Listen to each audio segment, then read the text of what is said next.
ఇంటి పేరు మాత్రమే మంచు, కానీ వాళ్ళ ఇంట్లో ఎప్పటికీ మంటలే పుడుతున్నాయి. అదేనులా డైలాగ్ కింగ్, కలెక్షన్ కింగ్ అనే మోహన్ బాబు ఇంటి ముచ్చట.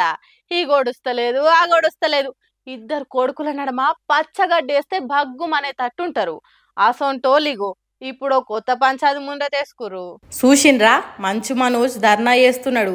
అప్పుడు మోహన్ బాబు ఇంటి గేట్ కాడుండి ఒరేయ్ పంది అని తిట్టిన కానీ అదే మనోజు అదే గేట్ ముందట మా నాన్న బయటికి రావాలి, మా డాడీతో నేను మాట్లాడాలి అన్నట్టు చిన్న సంచి వరుసుకొని కూర్చొని చేతిలో ఓ నీళ్ళ బాటిల్ పట్టుకొని గట్టిగానే పోరాటం చేస్తున్నాడు. అంత తొందరగా మంచు ఫ్యామిలీ మంటల ముచ్చట పోలీసులకు మీడియాకు ఎట్లా తెలిసిందో గాని పోలీసులు బాగానే బందోబస్తుగా వచ్చిండ్రు.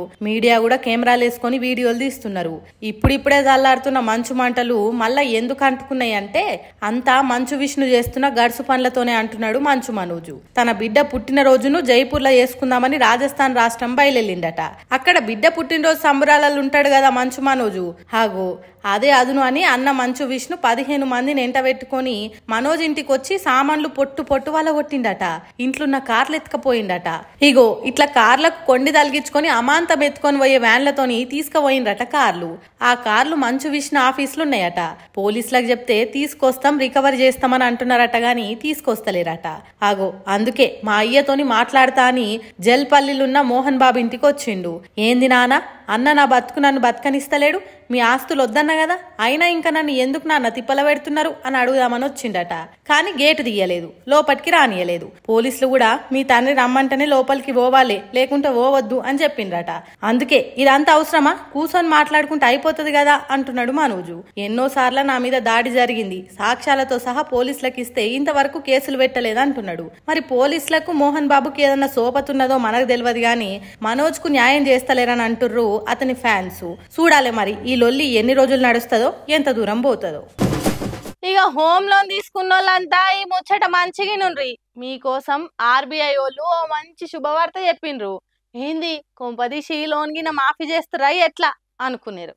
ఇక అట్లా చేస్తే బ్యాంకు మూసుకోవాల్సిందే గాని అస్సలు ముచ్చటిన రాదురి మొదలు. ఇన్నరా ఈ సంగతి, హోమ్ లోన్లు తీసుకున్న వాళ్ళందరికీ ఆర్బీఐ బ్యాంకు నోట్ల చక్కెర పోసినంత తీయటి వార్త చెప్పింది. సొంతిల్లు కల కోసం బ్యాంకు తాను అప్పులు చేసి నెలకి ఎంతో కొంత ఈఎంఐలు కట్టుకుంటా సంసార బండి నిలదీస్తుంటారు. అట్లా సొంటోళ్ల కోసం మీరు జర నిమ్మలం చేసుకోరు అనుకుంటా వడ్డీ రేట్లు తక్కువ చేస్తున్నామని చెప్పింది. ఆర్బీఐ ఆలోచన ప్రకారం 6.25 ఉన్న వడ్డీ శాతం 6% తగ్గించింది. ఇక లెక్కలల్లా మీకు అర్థమయ్యేటట్టు చెప్పాలంటే ఒకవేళ మీరు 20 ఏళ్లకు 50 లక్షల హోమ్ లోన్ తీసుకుంటే ఇప్పుడు ప్రతి నెల 44,986 రూపాయలు కట్టేటోళ్ళు వడ్డీ రేటు తగ్గినాక 43,391 రూపాయలు కట్టాలి. అంటే దగ్గర దగ్గర 1,600 దాకా మిగులుతుంది అన్నట్టు. ఇక 20 ఏళ్లకు 4,70,000 దాకా ఆదా అవుతుంది. ఇంకో ముచ్చట, మళ్ళా ఇది అందరికి కాదు, కొందరు ఫిక్స్డ్ రేట్ ఇంట్రెస్ట్ తో తీసుకుంటారు కదా, వాళ్ళు లోన్ తీసుకున్నప్పుడు ఎంత మాట్లాడిరో అంతే కట్టాలి. ఎవరైతే ఫ్లెక్సిబుల్ ఆర్బీఐ రూల్స్ ప్రకారం లోన్ తీసుకుంటారో వాళ్ళకు మాత్రమే ఇది వర్తిస్తుంది.